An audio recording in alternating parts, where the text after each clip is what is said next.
Let's do it. After last week's Charles Oakley's controversy, the Warriors' Draymond Green had some strong comments about Knicks owner James Dolan. This was Green on his Dre Day podcast. This is Charles Oakley. Why is he buying tickets to the game?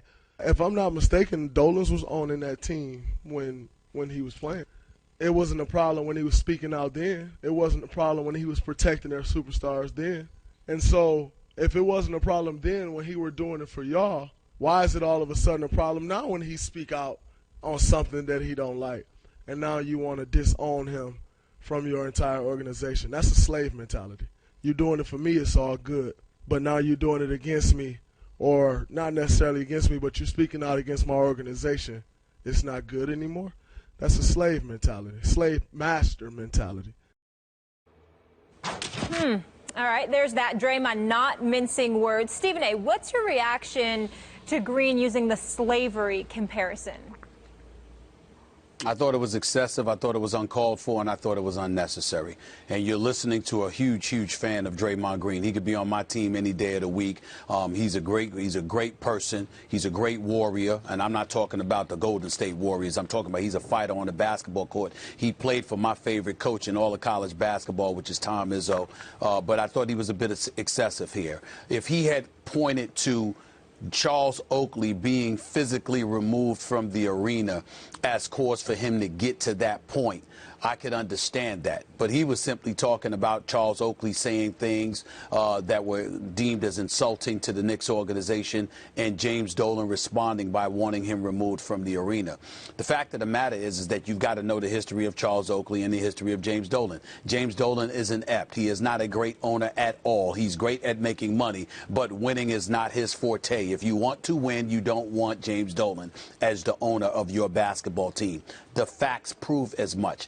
But the facts also prove that he employs an abundance of African Americans within Madison Square Garden. He always has. The facts prove that Charles Oakley, a good dude, somebody that I've known for 20 years, has never been shy about saying whatever it is that he feels about the Knicks organization, because he's appalled that they've struggled so much and so miserably. Not to mention the fact that James Dolan didn't really take over until 1999. Charles Oakley was there from 88 to 98. Dolan was a part of the mix, but it was James Dolan's father who had presided over Madison Square Garden along with others. And it was during the Dave Checkett's era, which included Pat Riley, and then after that, Jeff Van Gundy. Ernie Grunfeld, now the president of basketball operations in Washington, was there and presiding over the New York Knicks as a GM at the time. So the organization was vastly different at that time that Oakley was there than it has been under the James Dolan regime. So you got to remember that James Dolan literally met and sat down with Charles Oakley for the first time ever just the other day in the commissioner's office. You take all of those things into consideration, and you're Charles Oakley on the record really wanting to be a part of the Knick fabric and the Knick family and what have you. If you're James Dolan and he says he wants these things, but you believe that he is insulting you, a lot of people in James Dolan's position are not going to act favorably for him. The reason why I think, Max, ultimately that Draymond Green's comments were a bit excessive is because outside of security guards forcibly removing Charles Oakley, because we all know that was wrong, excessive and unnecessary on the part of James Dolan and the New York Knicks, in terms of not wanting to receive a shrapnel of criticism and not being receptive to you for throwing it in his direction. I don't care whether you're white, you're black, you're Jewish, you're Catholic, you're Latino, you're Native American, you're Asian, or whomever. When you are in an authoritative position and somebody comes at you that way, you usually don't respond favorably. That's a matter of somebody not liking you. That's not a matter of racism. And that's where or slavery or slave mentality per se. And that's where I took issue with what Draymond said in this particular situation. It's applicable at times in the world of sports more than people realize. But in this particular instance, I don't believe that to be the case. Draymond Green was wrong. He should not have compared it to slavery. Slavery, the history of slavery in this country involved the destruction of generation after generation of human beings. And that's not what this is. This is kind of business practice in the United States of America that he's objecting to. But let me say, when he brings it up, as objectionable as it may be to many, we can't pretend we don't understand what he's talking about. It is hard to ignore that the NBA is a largely African-American league in terms of labor, in terms of the players. And the owners are almost exclusively white. And that is connected to the legacy of slavery. So that when we see an owner treating a former player in a way that even appears, rightly or wrongly, but the optics are that it's dehumanizing, the way he's treating that player, that connection in people's minds and the optics of the league will bring what Draymond Green is talking about into mind. I mean, it will bring it into focus. So I get what he means, but I think it was clumsily stated, because anytime you compare anything to the institution of slavery and the reverberation since, you're kind of discrediting or not really properly respecting the suffering of and the human catastrophe that was the institution of slavery in the United States. And by the way, I know what it sounds like for a white guy on TV to be saying that about an African-American player who does have a point to make. Nevertheless, I think he was wrong to compare it to slavery, at least, or a slave owner's mentality. At least it was clumsily stated. It needed to be articulated better, I think, Stephen A. Well, first of all, I completely agree with you, Max, and I appreciate you saying what you said, because you're absolutely on the money. And I'll piggyback off of that by simply, saying something that I want you to comment on here. One of the things that that I pay real attention to, particularly as an African American, is that making sure things count.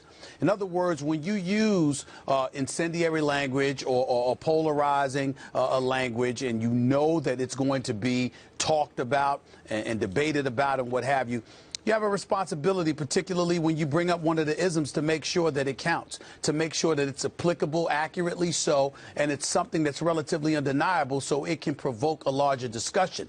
When you do something like Draymond just did, you minimize the discussion. You don't elevate it. Because if you're a white individual out there like Ryan Russillo, who was on Mike and Mike this morning talking about it, I'm sure he might take some heat for what he said, because he was just saying, when has it ever been a problem just not to like somebody?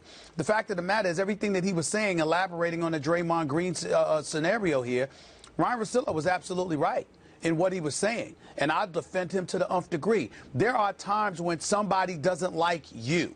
That doesn't make it racism. I know of athletes who were late tens of times to practice, and and then people talked about, well, they're being treated a certain way because somebody doesn't like them and it's racism. No, they don't like you. Or, you have individuals that didn't have the greatest reputation inside of locker rooms, and then all of a sudden we're talking about race again. No, they didn't like your behind. It has nothing to do with you being black. It has everything to do with how you're conducting yourself. Those are the kind of things I think that we have to pay attention to, Max, because if we don't, what happens is, when we really have a bona fide, salient, poignant argument, it gets diminished because people are exhausted from the topic of bringing up race, and they actually have an excuse to be exhausted by it because it was brought up on too many occasions when it had no business being brought up. But in this case, two things. I'll deal with what you just said in a second. In this case, what are the optics? The optics are, it was an African-American, and the owner is white. And so, sure, Ryan Russillo and whoever else brings up the point, it's not a crime to not like someone, but power dynamics are important. There is a reason that ownership is almost exclusively white, and that is the legacy of slavery in this country. There's no getting around that. The fact that it's almost exclusively white, and that labor is largely African-American. So the optics, even in instances, and I'm not saying this is one of them, where the owner might be right and the player or former player might be wrong. It doesn't seem to be the case here, but let's say it was. The optics are important, and it will resonate with people in a certain way that reminds them of the history of inequity in this country. That's one. Two, you bring up the isms, right? Don't dilute legitimate claims of racism, anti-Semitism, sexism, homophobia, etc., which are alive and well in this country. Don't dilute those claims with claims that are themselves diluted, that may have a point in there somewhere, but don't really apply with full force, aren't really literal. And I agree with that. I agree with that as any person from a persecuted minority in this country, or even just people who are socially conscious who aren't from persecuted minority in terms of the culture of their background, I think we should recognize that. I think that's a valid point. If you run around claiming racism where it's not clear, where it's unclear that it's directly racism, or sometimes where it doesn't exist, it does dilute claims and undermine claims, legitimate claims of racism, which, as I mentioned, are alive and well. In this case, I understand what Draymond was getting at. It was clumsily stated and therefore could be put in the, hey, you're diluting the real discussion category.